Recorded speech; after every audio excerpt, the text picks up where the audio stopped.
volta com o Anderson Galvão, a Sofia Arantes e o Leonardo Munhoz, que estão aqui atrás da gente, aparecendo na telinha dividida agora.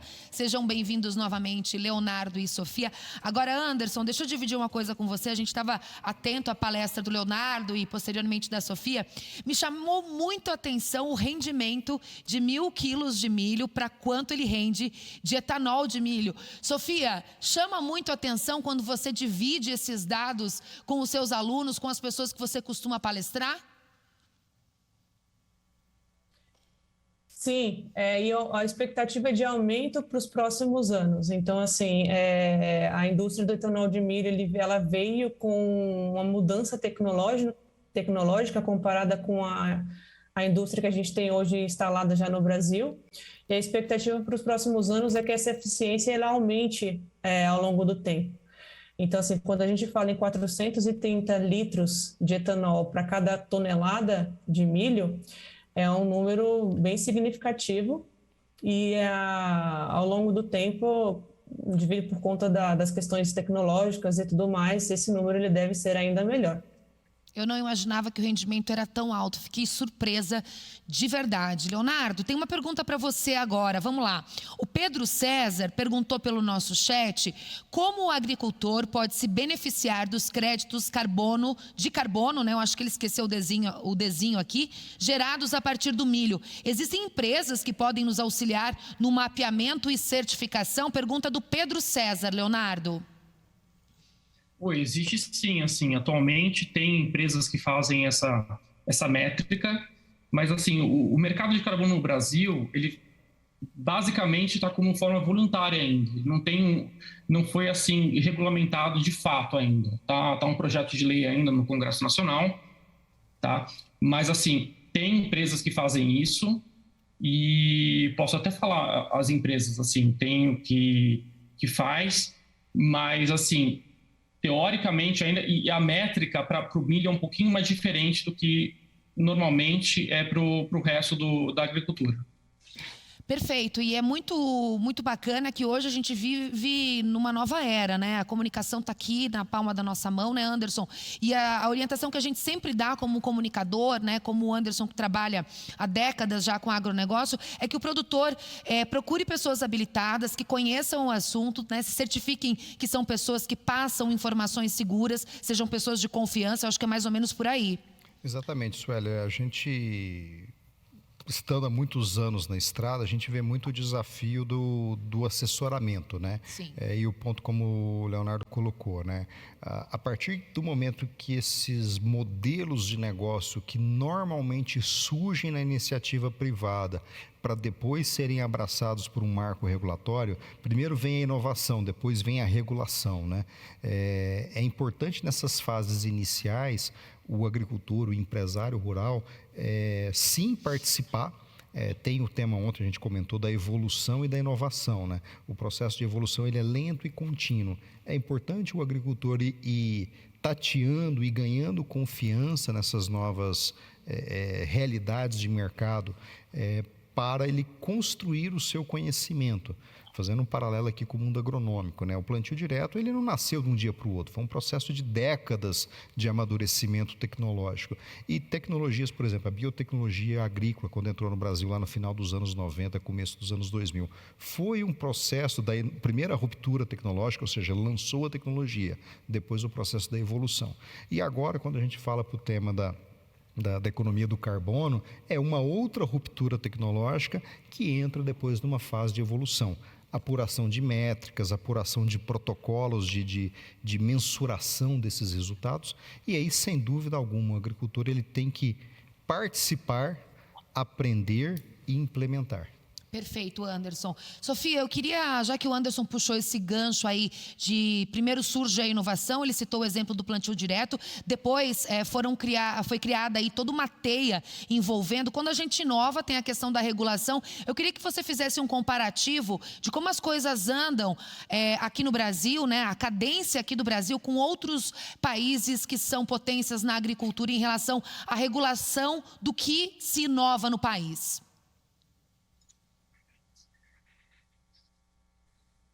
Eu não sei se eu entendi muito a sua pergunta em relação à comparativa à parte tecnológica, à parte política, à parte agrícola, eu acho que se você se sentir à vontade de responder, poderia ser tanto do ponto de vista de regulação, quanto de toda a indústria que envolve a inovação, por exemplo, né? Você consegue fazer esse comparativo se o Brasil realmente anda a um passo rápido em relação a outros países?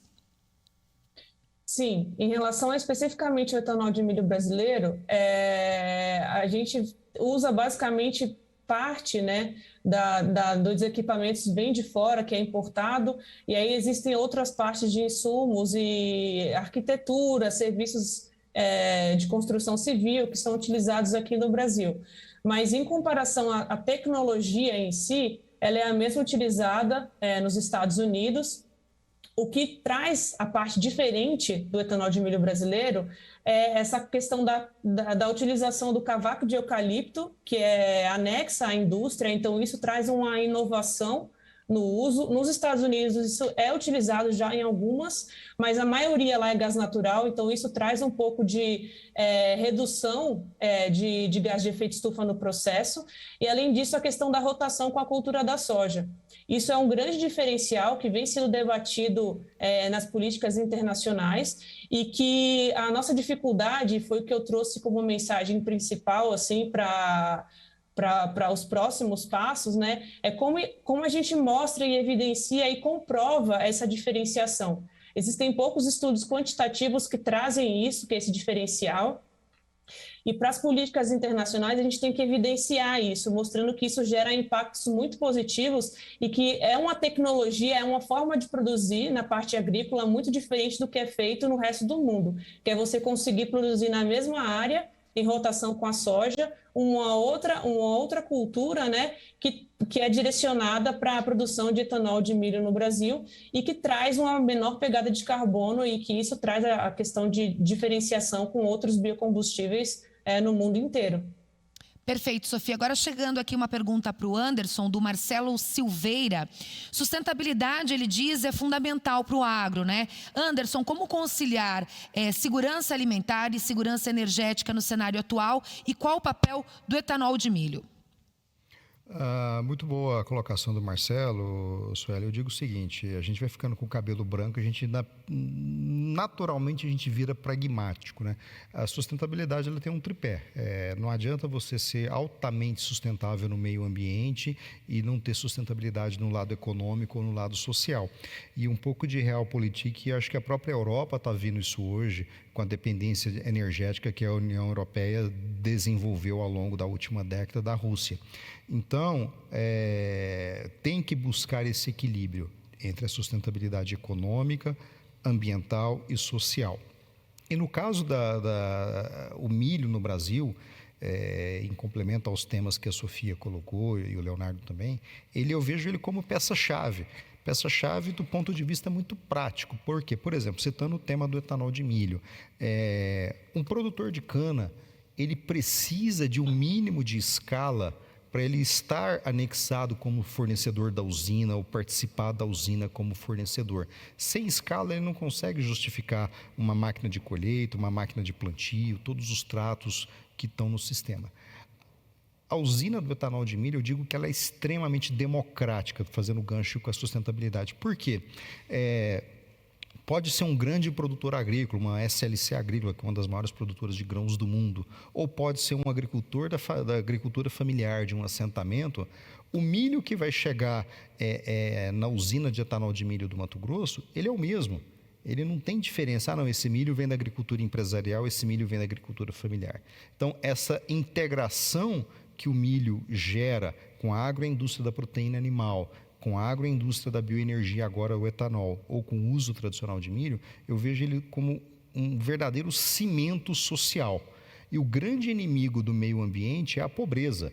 É a pobreza que desmata, é a pobreza que polui o rio, é a pobreza que gera... É a falta de informação, Anderson. Exatamente. Né? Eu não posso cobrar de uma pessoa que está em situação de vulnerabilidade econômica social, que ela tenha responsabilidade ambiental. Exatamente, porque ela nem o básico ela tem. Tanto que a gente acompanha propriedades há muitos anos no Brasil, os médios e grandes produtores têm um nível de compliance ambiental muito maior do que o pequeno. Porque o médio grande agricultor, ele tem escala, ele tem resultado econômico para ir atrás de uma boa assessoria técnica. Uma extensão rural qualificada. Para se qualificar e ser compliance com as exigências regulatórias no Brasil, que são muitas, nos diferentes estados, biomas e micro-regiões. Então, nesse contexto, voltando à pergunta do Marcelo, o milho é peça fundamental. É peça fundamental porque, como uma planta C4, ele tem uma alta conversão de fotossíntese em energia, em matéria seca, como o professor Césio colocou ontem, ele deixa no solo palha, e deixando palha ele está deixando carbono, ele está deixando potássio, ele está deixando ferro, ele está deixando outros elementos químicos que estão ali fixados. O milho, ele é a peça fundamental nessa engrenagem porque ele faz a ponte entre a soja do ano 1, do próximo ano, ou a cultura subsequente. Ele gera esse dinamismo social. E, além de tudo, sem milho ou milheto, que também é uma outra gramínea, mas que nesse caso não entra na produção de bioenergia, você não tem plantio direto.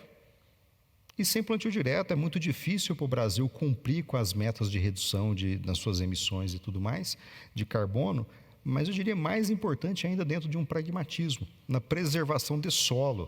Solo é matéria-prima fundamental para a agricultura. Você não faz agricultura sem solo. Lógico, hoje tem as fazendas em farms e tudo mais, mas na escala e na dimensão territorial que o Brasil tem, preservar solo, e a gente pega a história do surgimento do plantio direto aqui no Paraná no final da década de 70, foi fundamental, porque a erosão laminar, o escorrimento estava acabando com a agricultura paranaense. Então, sem milho não tem plantio direto. Sem plantio direto não tem agricultura brasileira. Perfeito. Está aí a síntese do Anderson, que fala do milho como um agente transformador, sem dúvida, Anderson, concordo plenamente. Agora, eu queria saber do Leonardo, ele que é advogado e pesquisador do Observatório de Bioeconomia da Fundação Getúlio Vargas e é um pensador, um pesquisador muito jovem, pelo que a gente consegue ver na tela. Eu queria que você falasse um pouquinho, Leonardo, como é que você percebe a preparação das novas gerações, né, desse pessoal, dessa molecada que está chegando aí para lidar com o agronegócio, para lidar com as questões de sustentabilidade. Essa juventude está vindo já preparada, está vindo já direcionada para um mundo mais sustentável, para uma agricultura cada vez mais sustentável e eficiente, voltada basicamente para o milho, principalmente? Olha, assim, pelas palestras que eu tenho dado no Mato Grosso, você tem normalmente o pessoal que veio do Sul, né, no Mato Grosso, assim, de geração. E a geração mais nova está muito preocupada com o compliance do Código Florestal. Isso é muito positivo, isso é muito legal, porque assim, o Código Florestal de 2012 é o primeiro que tem um projeto de recuperação das matas degradadas, das florestas degradadas, né, pelo PRA. Então, assim, realmente a geração mais nova está mais preocupada com isso, né? E você recuperando essas florestas, tanto de reserva legal como de APP, né, a área de preservação permanente, você consegue, teoricamente, a pessoa que tem um excedente disso, ofertar isso para o mercado de carbono. Né? Você consegue fazer isso tanto até pagamento de serviço ambiental. Então, isso é muito legal. A geração mais nova está muito preocupada com isso. A gente participou, né, Anderson? Você falou dos cabelos brancos, né? Não sei se os nossos palestrantes lembram disso, como a gente lembra, de toda a questão da discussão das APPs no Código Florestal, né? A gente participou muito ativamente, eu cobri isso como jornalista, como repórter, e também a questão do RenovaBio, que foi lançado em 2016. Inclusive, eu fui fazer o lançamento do RenovaBio e lembro muito bem das diretrizes. Chegou uma pergunta agora sobre o RenovaBio e eu gostaria de dirigir Renato Pereira, quais são os desafios do RenovaBio e como o agricultor pode participar desse processo? Sofia? Essa é uma pergunta muito interessante e era uma mensagem que eu queria trazer para os produtores agrícolas.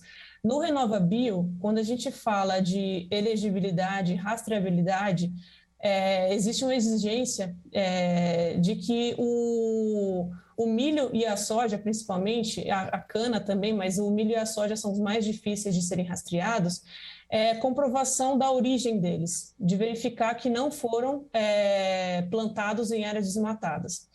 E esse é um grande problema que a gente tem identificado especificamente para o milho na política do RenovaBio. Então, assim, existem já produtores agrícolas tentando participar mais ativamente dessa rastreabilidade do insumo, e é algo que tem, na geração de CBIOS, que são aqueles créditos de carbono, isso tem impactado bastante. Então, a partir do momento que os produtores agrícolas conseguirem mais efetivamente comprovar a origem desses insumos, isso vai gerar efeitos bastante positivos na geração de CBIOS e na elegibilidade do milho dentro da política. Perfeito, Sofia. Agora a gente tem uma pergunta aqui para o Anderson. O pessoal está direcionando para a gente as perguntas. O Marcelo também fez uma pergunta diretamente para o Anderson. Ele pergunta o seguinte: bom dia, grande evento ontem e hoje. Obrigada, Marcelo, pelo prestígio. Trabalho numa negociação de grãos, né? Anderson, como é que você vê as estratégias de originação de milho diante das novas exigências socioambientais?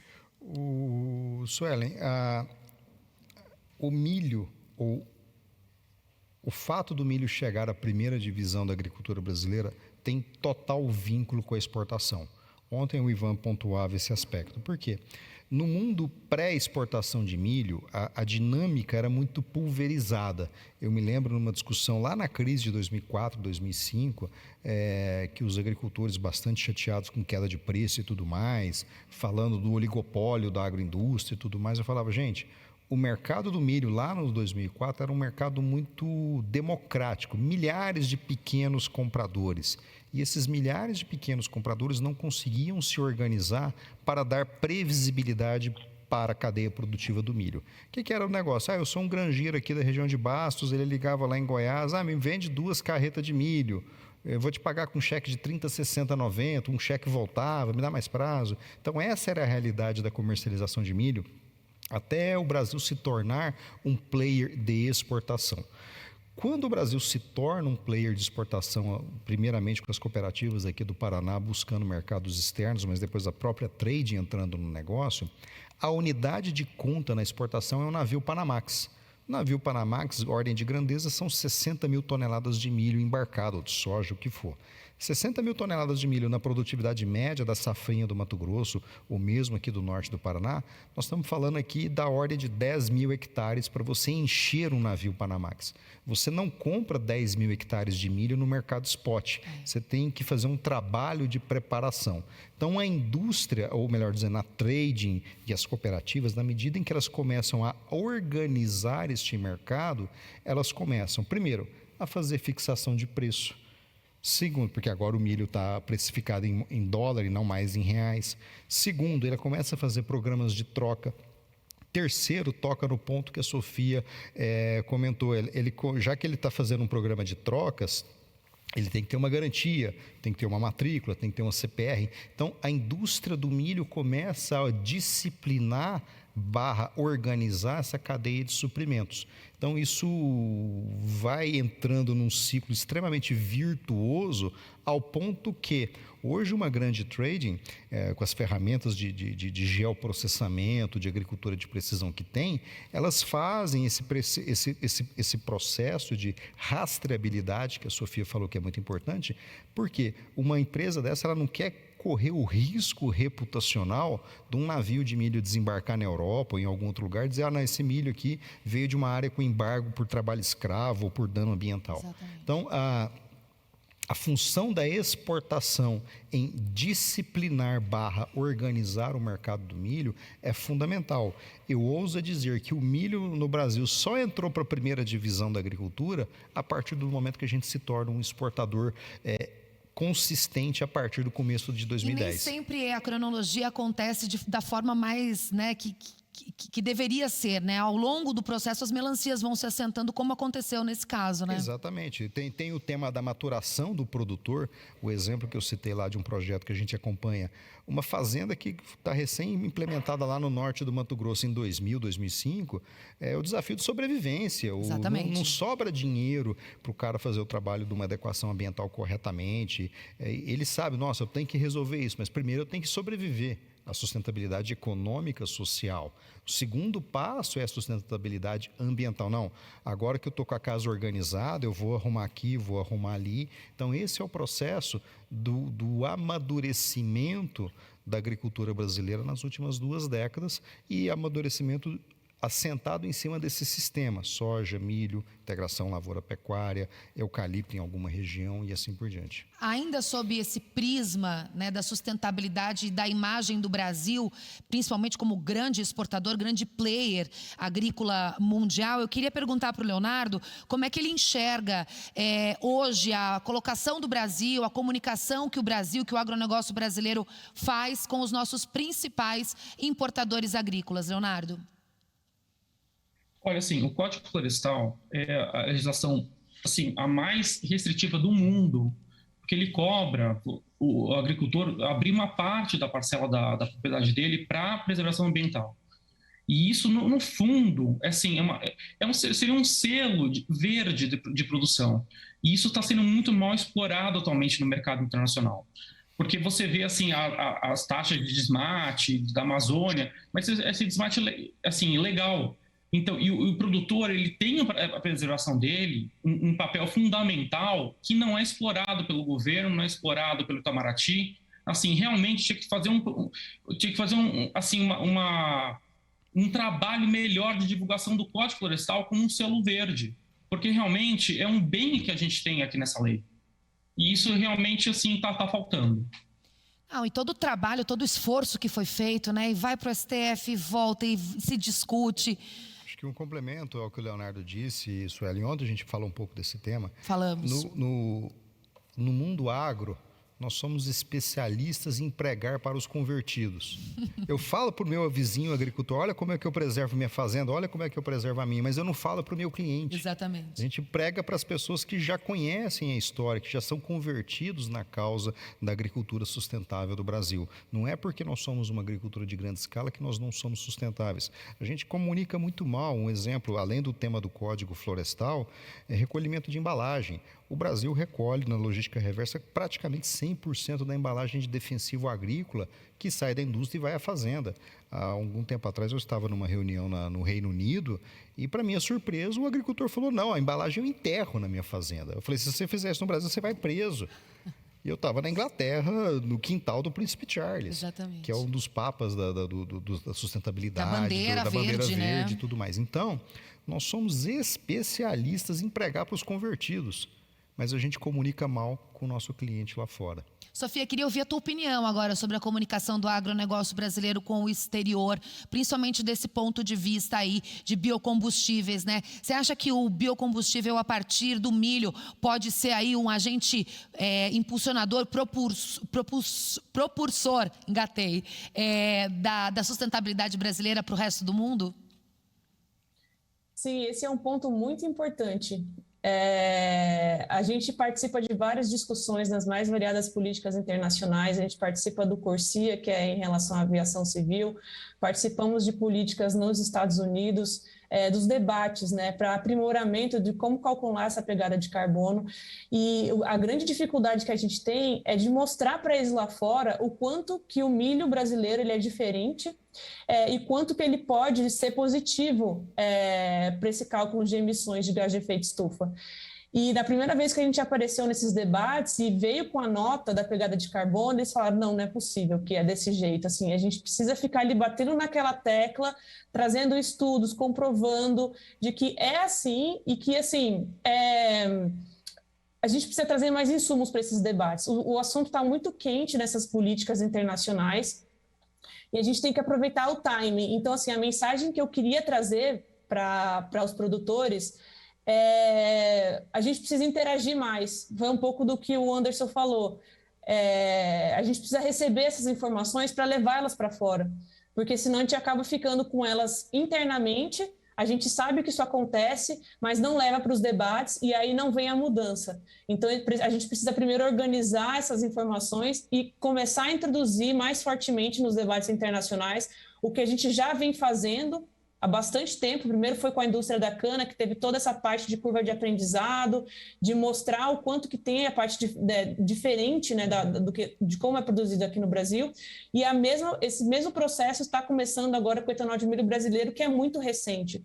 A primeira usina começou a operação em 2017 e a gente já conseguiu avançar bastante nessas discussões internacionais. Então, o que a gente precisa é colocar ainda mais força e energia para trazer essas informações do produtor agrícola e mostrar o quanto que ele é diferente em comparação com os outros. Perfeito. Leonardo, eu queria te perguntar agora em relação aos créditos de carbono. O produtor que ficou com aquela pulguinha atrás da orelha, a gente daqui a pouco tem o resultado da enquete que vai mostrar o grau de conhecimento de quem nos assiste sobre os créditos de carbono. Eu queria que você falasse diretamente a cadeia produtiva agora do milho. Quem tem dúvidas em relação a todos os trâmites envolvendo, né, essa questão dos créditos de carbono, existe uma referência mundial no tema? Como saber mais sobre isso?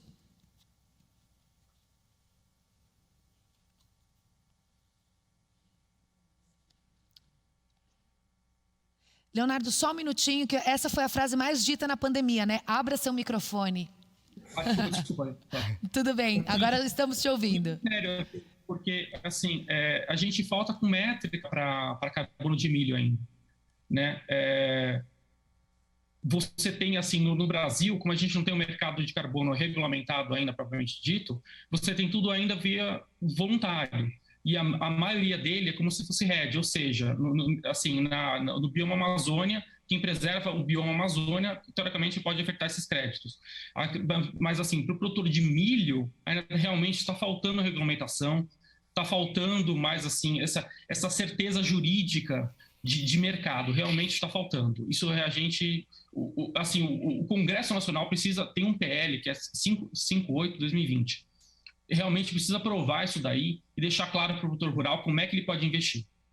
Leonardo também é advogado e essa parte de segurança jurídica é fundamental e muito importante. Agora, Anderson, eu queria te fazer uma pergunta. Chegou algo parecido aqui da produção em relação ao que o Brasil tem a aprender com os Estados Unidos em relação à geração de biocombustíveis, trazendo para o mercado do milho, obviamente.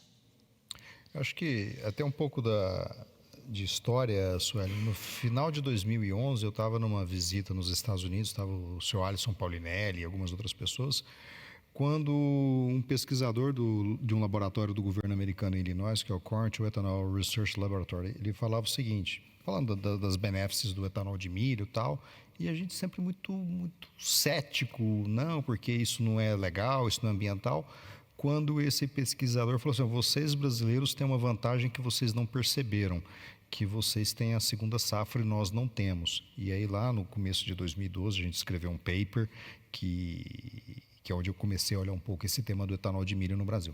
Eu acho que o que a gente precisa aprender não só do tema do biocombustível, mas é o tema da quebra de paradigmas, né? Aí eu volto para o tema da inovação e não da evolução. A gente tem que quebrar paradigmas. Então, por exemplo, o etanol de cana no Brasil, super estruturado, super tradicional. Claro. Isso não significa que essa indústria vai deixar de existir, mas a gente tem que ir além no próximo passo da curva do conhecimento, né? Da evolução. E nesse sentido, é a mesma coisa, por exemplo, quando a indústria de proteína animal começou a ir para Rio Verde, depois Lucas, em Goiás, depois Lucas do Rio Verde, no Mato Grosso. Não significa que a indústria de proteína animal migrou ou expandiu para o Cerrado, atrás de milho, que a indústria de proteína animal do Paraná, de Santa Catarina, do Rio Grande do Sul vai deixar de existir. São atividades complementares. Então, eu acho que o grande aprendizado que a gente tem com a indústria ou com a visão americana de negócio é a da quebra do paradigma, é a da fronteira do conhecimento, é a da pesquisa, é do estudo, da capacitação. Por quê? O jogo é duro, o jogo é pesado. A Sofia falou de de temas ambientais na cana e tudo mais. Eu me lembro de o bom de ficar velho é que você começa a contar a história de 20 anos atrás, né? Eu me lembro de uma reunião em Londres em 2004, que era quando o boom do etanol de cana, da onda do etanol de cana lá de 2004, 2005 estava decolando. Eu, numa discussão com um think tank em Londres, lá num seminário, o pessoal falava, mas o Brasil vai dobrar a área de cana e vai faltar alimento no mundo. Então, a gente tem que taxar o etanol brasileiro, a gente tem que restringir o etanol brasileiro porque vai faltar comida. Legal. A gente não dobrou a área de cana, não faltou comida, aí o Brasil virou grande produtor de soja. Não, a produção de soja destrói a Amazônia. Então, a gente tem que taxar a soja brasileira, a gente tem que onerar a soja brasileira. E o próximo da fila, e esse é um dos pilares do GETAP, é o milho, porque na medida que o Brasil ganha protagonismo no comércio global de milho, seja no milho tradicional, seja no etanol de milho, o próximo da fila, o milho brasileiro emite nitrato, óxidos e coisas do gênero. Então, o discurso ambiental, principalmente lá fora, na Europa em especial, ele é a cortina de fumaça do protecionismo comercial. Claro. São elementos de mascarar ou de reduzir ou de limitar a competitividade que o Brasil tem na produção desses produtos agrícolas. Não estou dizendo que a gente deve ser irresponsável mesmo, muito pelo contrário, a gente tem que tirar esse bode da sala e falar, não, peraí, vamos discutir a coisa certa. Somos sustentáveis e somos competitivos. Exatamente. Vocês jogam no mesmo jogo que a gente joga? Exatamente. Então esse é o tema da comunicação. E estar pronto, né, para rebater sempre que for preciso, porque, como você falou, faz parte de um jogo comercial muito forte e muito duro que a gente enfrenta aí há anos, mas a gente vai avançar, a gente tem competência para isso. A gente está se encaminhando para o final do nosso debate, a gente tem aí alguns minutinhos. Eu queria pedir para a Sofia fazer as considerações finais dela em 1 minuto e meio, por gentileza, Sofia. Primeiro, eu queria agradecer a oportunidade de participar desse debate. Eu acho que é uma grande chance da gente discutir o tema e mostrar os desafios aí para os próximos anos. Especificamente para o setor etanol de milho, a gente já evoluiu bastante, então a gente já começa num patamar muito mais elevado do que foram outras indústrias anteriormente. A expectativa é de crescimento e expansão significativa para os próximos anos, então a gente vê aí a possibilidade de atingir entre 8 a 10 bilhões de litros em 2030, mas a gente ainda tem grandes desafios quanto à parte agrícola especificamente. Então, como eu mostrei lá nos resultados que tivemos no estudo publicado na Nature, o grande desafio é a gente tentar diminuir as emissões na fase agrícola. E para isso a gente precisa ter uma rastreabilidade maior, um controle maior e trazer insumos para fomentar esse debate internacional, mostrando que o etanol de milho ele é diferente e poder ganhar ainda mais espaço no mercado, tanto nacional quanto internacional. Então, novamente, eu agradeço, deixo o meu contato em aberto para a gente continuar o diálogo e muito obrigada. Sofia Arantes, pesquisadora da Agroícone, muito obrigada, Sofia, foi um grande prazer, aprendi muito com você, não tenho dúvida que os telespectadores aprenderam também, muito obrigada. Leonardo Munhoz, obrigada, advogado, e ele também é pesquisador do Observatório, muito obrigada pela sua participação, Leonardo, foi um prazer tê-lo aqui, você tem 1 minuto e meio para suas considerações finais. Sim, eu agradeço a presença no evento, acho que o evento é fundamental, porque a cultura de milho, assim, por si só, de forma não organizada, ela não contribui muito, mas, assim, os produtores de milho, de forma organizada, tendo, assim, uma noção de cadeia de produção, realmente ele pode contribuir muito realmente para absorver o carbono e o Brasil cumprir as metas na NDC do Acordo de Paris, tá? E acho, assim, realmente o produtor, só pelo fato dele preservar, dele cumprir o Código Florestal, a produção dele de milho já é um selo verde, assim, que não existe no mundo. Realmente, você pega o direito comparado, Estados Unidos, Europa, eles não têm essa coisa de reserva legal, de APP. Então, assim, o produtor de milho do Brasil realmente está de parabéns, porque realmente não existe outro lugar no mundo. Leonardo Munhoz, ele é advogado e pesquisador do Observatório de Bioeconomia da Fundação Getúlio Vargas. Foi um grande prazer. Obrigada, Leonardo. Obrigado. A Sofia e o Leonardo se despedem aqui com a chancela do nosso diretor André. Foi um debate bastante interessante, né, Anderson? E última coisa para complementar, antes da gente entrar com o resultado da nossa enquete, é a questão de que compensa muito para o produtor brasileiro. Ele é genuinamente, né, um oráculo, como é que eu posso dizer? Um cuidador nato da natureza, porque ele depende efetivamente disso para sobreviver. Sueli, a agricultura tropical é um negócio sensacional. Não existe agricultura tropical sem preservação. Exatamente. As atividades biológicas, a degradação do solo, a degradação da matéria orgânica, ela ocorre na agricultura tropical 12 meses do ano. Diferente da agricultura temperada, onde vem o general inverno, congela tudo, param processos biológicos e volta na próxima primavera. Então, é uma falácia dizer que a agricultura é inimiga do meio ambiente. Pelo contrário, a agricultura é a grande parceira do meio ambiente. E o agricultor profissional, o agricultor técnico, o agricultor sério, ele é um grande preservacionista. Como eu falei mais cedo aqui, o grande inimigo do meio ambiente, já rodei vários lugares do mundo, onde eu vejo os maiores crimes ambientais, os maiores desastres ambientais, são os lugares onde a pobreza é predominante. A pobreza é a grande inimiga do meio ambiente. Na favela, onde o esgoto vai para o rio, exatamente, onde o lixo está na rua, na zona rural, onde não tem titularidade, onde o agricultor não tem renda, que ele tem que fazer a famosa roça de toco que ele põe fogo ali. Exatamente. Então, a agricultura ela é parte da solução do problema, ela é motor na solução desses problemas ambientais. Eu acho que a gente tem muitas celeumas ainda para discutir. Eu acho que a agricultura está muito mais para ser aí uma parceira do que para ser uma inimiga, exatamente, do meio ambiente, né? Eu quero aproveitar para a gente rever o resultado da nossa primeira enquete, né? A gente perguntou para você sobre os créditos de carbono. Se você já tomou conhecimento, se já foi abordado por alguém sobre isso, se você já recebeu por isso. Vamos dar uma olhadinha na nossa enquete. André, enche a tela para a gente ver o resultado.